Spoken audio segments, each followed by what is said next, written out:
শ্বশুর বাড়ি এটা আত্মীয়তার কত নম্বর শ্রেণীতে পড়ে জানেন? কেমনে দ্বিতীয় নম্বর? আন্দাজ একটা মারে দিছে এতে। শ্বশুর বাড়ি এটা আত্মীয়তার সিরিয়ালে তৃতীয় নম্বর। আমি থার্ড ক্লাস বললাম না, তৃতীয় নম্বর। প্রথম শ্রেণীর আত্মীয় হলো বাপের দিককার আত্মীয়, বাপ, চাচা, দাদা, এরা ফুফু, এরা হলো প্রথম শ্রেণীর ভাই বোন, সন্তান সন্ততি, মা বাপ, ওনারা হলেন প্রথম শ্রেণীর আত্মীয়, অর্থাৎ যাদের প্রায়োরিটি সবচেয়ে বেশি। এরপরে হলো দ্বিতীয়, যারা আপনার সম্পদের ভাগ পাবে না কিন্তু আত্মীয়, রক্ত সম্পর্ক আছে। তারা কারা? মামা, নানা নানি, খালা, খালু না কিন্তু খালু খালার স্বামী হিসাবে উনিও আত্মীয়, বাট ওটা আরো পরে, যেহেতু খালুর রক্ত আপনার শরীরে নাও থাকতে পারে, বরং আপনার শরীরে আপনার মামার রক্ত আছে, যেহেতু মায়ের রক্ত আছে, তবে একই রক্ত, তারা ভাই বোন। ওনারা হলেন এর পরের সিরিয়ালের।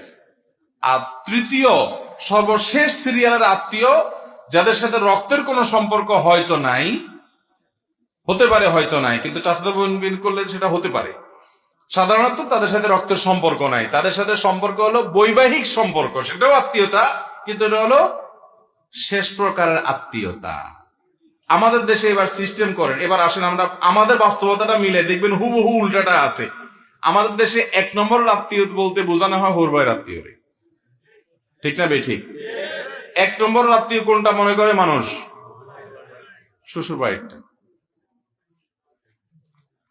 বাংলাদেশের কোন কোন এলাকায় আছে কুটুম। কুটুম শব্দের বাংলা অর্থ কি? আমি যতটুকু জানি মেহমান, আমি যদি ভুল না জানি। কুটুম শব্দের অর্থ হলো অতিথি, মেহমান, তাই না?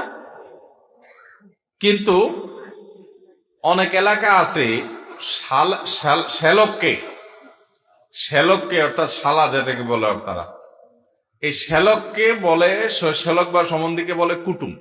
অনেক এলাকা আছে, মানে আত্মীয়, মানে অতিথি মানেই হলো শালা শালে, এছাড়া আবার অতিথি করতে কেউ হয়। তাহলে এক নম্বরের আত্মীয় বানা রাখছি আমরা শ্বশুরবাড়ির লোকদেরকে।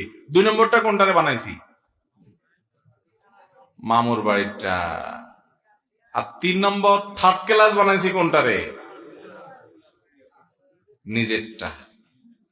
খালু, সরি, চাচা, ফুফু। ফুফুদের সাথে যোগাযোগ তো এখন এই যুগের তো একেবারে সোনার হরিণ হয়ে গেছে, ঠিক কিনা বলেন? খোঁজ খবর পর্যন্ত। হ্যাঁ, আবার অনেক ফুফুরা অনেক ভাতিজাদের প্রতি অত্যাচার করে, চান্স পাইলে।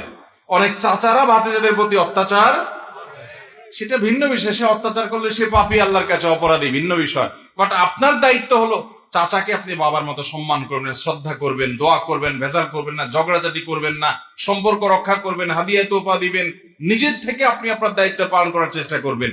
উনি অন্যায় করলে উনি আল্লাহর কাছে জবাবদিহি করবেন। আল্লাহ আমাদের আত্মীয়তার হক গুলো আদায় করার তৌফিক দান করুন।